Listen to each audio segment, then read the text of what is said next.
Hey, Miss Debbie, I agree with you. I think here's what I believe happened here, and this is one of the things I'm planning to get with my guys about because it's just kind of become apparent to me in the last week or two. Obviously, up here above where I've got the black line drawn, and I know you probably know this, I'm recapping as much for my own benefit.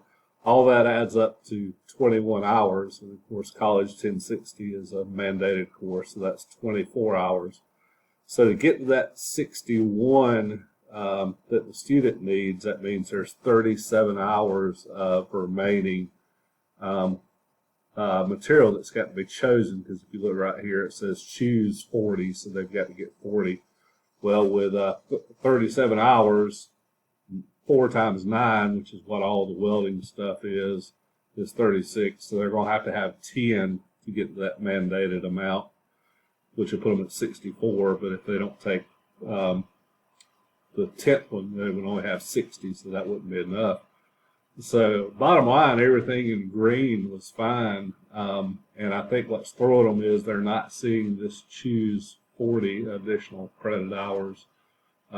They're thinking they have to take all of this, and they don't. I verified that with Michelle the other day. So bottom line, this welding 1152, or one of them was unnecessary. 1152 was one of the last ones taken.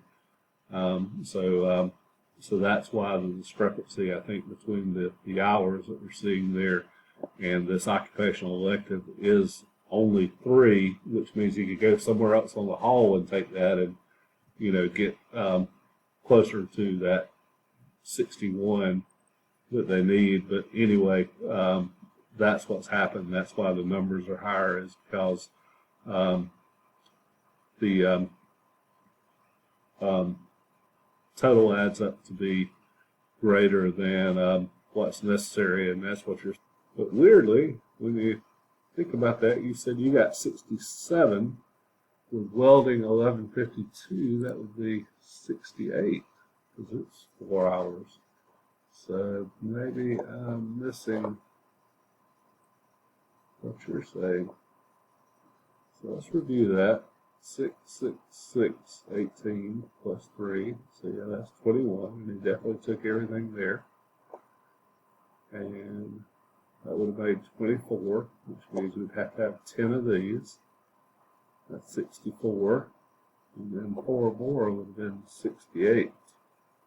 Yeah, I'm getting 68 hours in DegreeWorks. Okay, I'm getting 67 if I only count this occupational elective as 3, but there isn't a welding occupational elective that's 3, so that's why the difference. Okay, I get it now.